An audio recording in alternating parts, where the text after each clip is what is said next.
नेट्रोम्योर का दिमाग पर बड़ा भारी असर होता है और मिजाज से, दिमागी सिम्टम से भी नेट्रोम्योर पहचाना जाता है।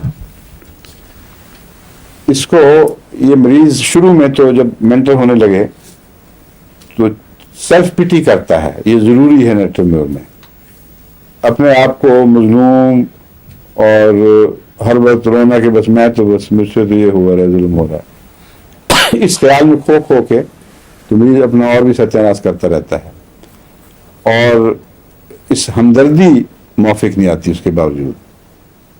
जब कोई हमदर्दी करे तो रिएक्ट करता है, नफ्सियाती तौर पर वो समझता है कि मैं आप ही हमदर्दी अपनी कर रहा हूँ, ये खाली हमदर्दी, इसकी क्या ज़रूरत है मुझे, या तो कोई तब्दीली करे या बकवास में लिप सर्विस है।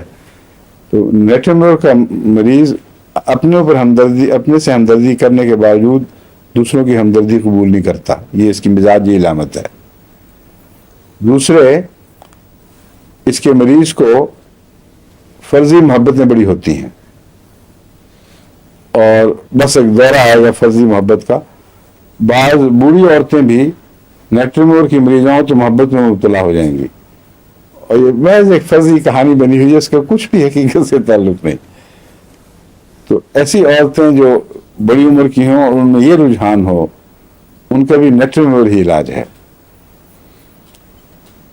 बुखार लंबे अरसे रहे मलेरिया वगैरह के, उससे कॉन्स्टिट्यूशन ब्रेक डाउन हो जाए तो फिर जो दिमाग पर असर होता है उसका भी नेट्रोम्योर इलाज है। लेकिन ख़ास तौर पर ग्रीफ, गम से जो असर पड़ता है, उसमें नेट्रोम्योर चोटी की दवा है। गम के बद असरात में जो इब्तदाई फौरी काम करने वाली दवाएं हैं, उनमें एक इग्नेशिया है और दूसरी एम्ब्राग्रीसा। इग्नेशिया निस्बतन सबसे ज़्यादा आर्जी है अपने असर में, बार बार रिपीट भी करनी पड़ेगी। इग्नेशिया क्या होती है?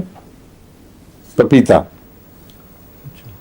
पपीता नहीं होता, वो इग्नेशिया। पपीते का कोई असर है ऐसा जिससे गम पैदा होता है और गम के बदअसरात का तोड़ भी पपीता बनता है होम्योपैथी डोज में।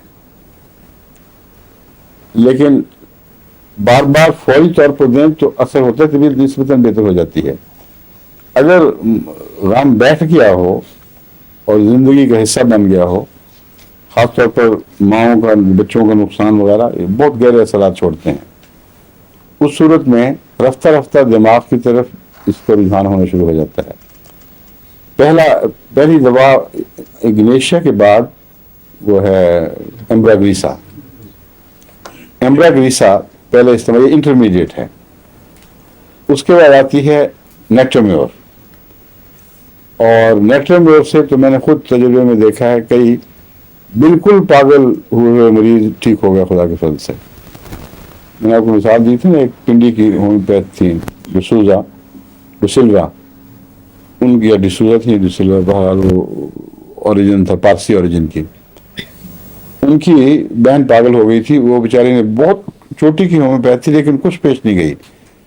तो मैं चूँकि हज़रत मुस्लिम मौद के इलाज के सिलसिले में उनसे एक दो दफ़ा मशवरे कर चुका था, और जब वो गुफ्तगू हुई तो उसने महसूस हुआ कि ये होम्योपैथ है, तो उसने फ़ीस नहीं फिर कभी ली, हालांकि बड़ी हैवी फ़ीस लिया करती थी और बहुत शरीफ नफ्स औरत थी। उसको बुलवाया, रब्बा वहाँ भी आई, वो कोई फ़ीस नहीं ली। और फिर जो मरीज़ मैं उसकी तरफ भेजता था उनको बताता था कि ये ना बताना मैंने भेजा है, क्योंकि अगर उसको पता लग जाए उससे भी फ़ीस नहीं लेती थी। एक दफ़ा उसने मुझे कहा कि मेरी बहन बहुत बीमार है, आप अगर पिंडी कभी आ रहे हों, तो उसने चूँकि एक एहसान का सलूक किया था, मैं फ़ौरन उसी की खातिर पिंडी गया और वहाँ उससे गुफ्तगू की, तो उसने इलामतें बताई पागलपन की सारी, और उसमें थोड़ी सी मोहब्बत की टेंडेंसी भी थी। उसी से मुझे दरअसल पता लगा था कि ये इस उम्र में बेचारी को जो ये दिमाग में कूदा है रोमांस, तो बीमारी का हिस्सा, इसका नेट्रोम्योर से ताल्लुक़ है। और किसी भी दवा में ये खसूसियत, ये टेढ़ापन और कहीं नहीं मिलता। तो वो उसको मैंने कहा भेज दो 200 में, और चंद दिन के बाद उसका इतना एक्साइटेड खाता है, उसने कहा 1-2 डोजेज में भी अल्लाह के फजल से ठीक हो गया बिल्कुल।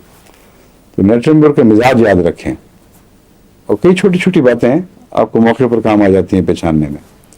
दिमाग पर असर होता है और फिर हर किस्म की बीमारियां दिमाग की, मगर ज़्यादातर सेल्फ पिटी और पागलपन या वायलेंट नहीं होते नेट्रम्बर के मरीज।